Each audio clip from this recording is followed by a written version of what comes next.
Hello' everyone, আজি আৰু ৰেচিপিত বনালোঁ হাঁহৰ মাংস আৰু কোমোৰা আলু। এতিয়া মই কেৰাহীটো গৰম কৰি তেলখিনি গৰম হ'বলৈ দিলোঁ। গৰম হ'বলৈ দি মেলি এতিয়া মই পিঁয়াজ দি দিলোঁ। যিহেতু পিঁয়াজৰ অবিহনে মাংস আৰু কি নহয়নে, পিঁয়াজটো দিবই লাগিব, সেয়েহে প্ৰথমতে পিঁয়াজ দি দিলোঁ। মই কিন্তু আজি পিঁয়াজখিনি গ্ৰেভি কৰি লোৱা নাই। অন্য দিনা মই মাংস বনালে পিঁয়াজবোৰ গোটেইখিনি মছলা এনেকৈ পিঁয়াজ, নহৰু আৰু আপোনাৰ বিলাহী লৈ গ্ৰেভি কৰি দিওঁ, কিন্তু আজি মই তেনেকৈ নাই দিয়া। এতিয়া মই পিঁয়াজখিনি ভালদৰে সিজিবলৈ দি দিলোঁ ধুনীয়া কৰি, একদম পূৰা ৰঙচুৱা কৰি লৈছোঁ। আৰু এতিয়া মই দিলোঁ হাঁহৰ মাংস। যিহেতু মাংসখিনি অনাৰ পিছত অলপ গৰম কৰি থৈ দিয়া হৈছিলে, সেইখিনি অকণ পুৰা তেল দেখিছে বেছি, কিন্তু মাংসটো বহুত ধুনীয়া আছিলে দেই, তেলো আছিলে। এতিয়াৰহে হাঁহ আকো নহয়নে, এতিয়াৰ হাঁহ আকো খাবলৈ বহুত ধুনীয়া নহয়। বেলেগ টাইমত হাঁহবোৰ খালে বেছি তেল চেল নাথাকে, কিন্তু এতিয়াৰ টাইমত হাঁহৰ মাংস বহুত ধুনীয়া লাগে। ইমানে তেল ওলাইছে কি ক'ব। হাঁহটো কিন্তু বহুত ধুনীয়া আছিল। পিছে হাঁহটো আমি কিনি অনা নাছিলোঁ। হাঁহ মোৰ লগৰজনী যিজনী ৰুমমেট আছে, তাই ঘৰত যাওঁতে মাকে দি পঠাইছিলে, সেয়েহে বনালোঁ। আৰু খাবলৈও বহুত মন আছিলে, কিন্তু হাঁহ খোৱা নাই। যিহেতু মই ৰুমত হাঁহ নানোৱেই, কাটি বাচিনো কোনে দিব আৰু ক'ত পাম এনেকৈ ভাবি থাকোঁ, সেয়েহে নানো। এতিয়া মই দি দিলোঁ কোমোৰা আৰু আলুখিনি দি মেলি এতিয়া মই ভালদৰে লৰাই দিম মাংসখিনি। ভালদৰে লৰাই দিয়াৰ পিছত আৰু প্ৰচেছ ছেমেই হয়, যোনে যেনেকৈ বনায়। পিছে তথাপিতো মই দেখুৱাই দিছোঁ আৰু মই কেনেকৈ বনাওঁ, সেয়েহে এতিয়া ভালদৰে লাৰি দি দিম। লাৰি দি দিয়াৰ পিছত আৰু যাতেকৈ গোটেই চাৰিও চাইডে কোমোৰাখিনিতো ধুনীয়াকৈ হাঁহৰ পৰা ওলোৱা তেলখিনি যাতেকৈ একদম পূৰা কোমোৰা আৰু আলু ধুনীয়াকৈ সোমাই যায়। আৰু এতিয়া মই ভালদৰে লাৰি দিলোঁ। লাৰি দিয়াৰ পিছত মই এতিয়া দিলোঁ আদা আৰু নহৰু, জলকীয়া একেলগে এনেকৈ মই খুন্দি থৈ দিছিলোঁ। খুন্দুনাত খুন্দি থৈ দিছিলোঁ। পূৰা মিহি নাই কৰা, অকণমান মিডিয়াম ধুনীয়া কৰি আছিল আৰু একদম পূৰা মিহি হৈ যোৱা নাই। যিহেতু খুন্দুনাত খুন্দা ন, ইমান মিহিয়ে নহয় দেখোন আমাৰ, সেইকাৰণে এনেকৈ এতিয়া প্ৰথমতে মই এইখিনি দি দিলোঁ। বেলেগ মছলা এতিয়ালৈকে দিয়া নাই। পিছে মই বাকী এইখিনি দি মেলি মই ধুনীয়া কৰি মাংসখিনি লাৰি দি দিছোঁ। লাৰি দি এতিয়া মই ঢাকি দি দিলোঁ।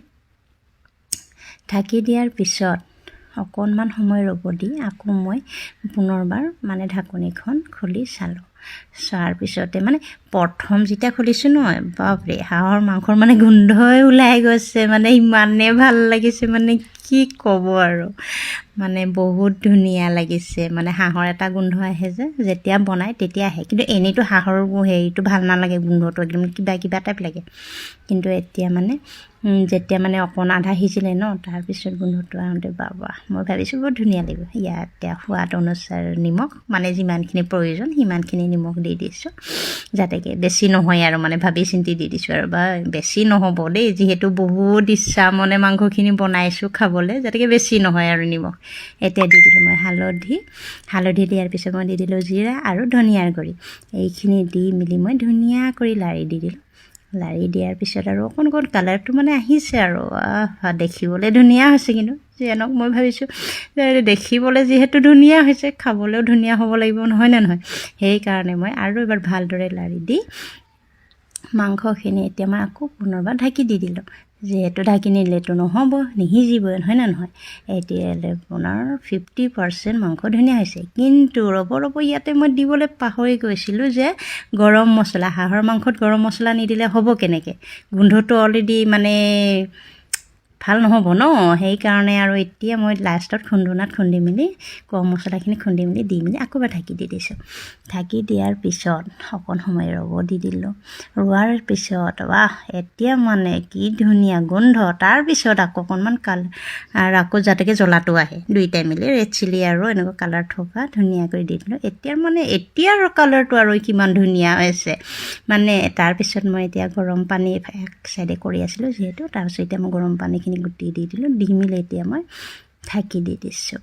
তাৰপিছতে লগৰজনীয়ে বিচনাত আছে, তাই কৈছে বঢ়িয়া গোন্ধাইছে, খাবলৈ বোলে বহুত ধুনীয়া হ'ব চাগে। মই ভাবিছোঁ গোন্ধটো আহিছে, পিছে খাবহে কেনেকুৱা হয় নাজানো, কিন্তু গোন্ধটো যে মাই গড, ইমান ধুনীয়া গোন্ধাইছিলে নহয়।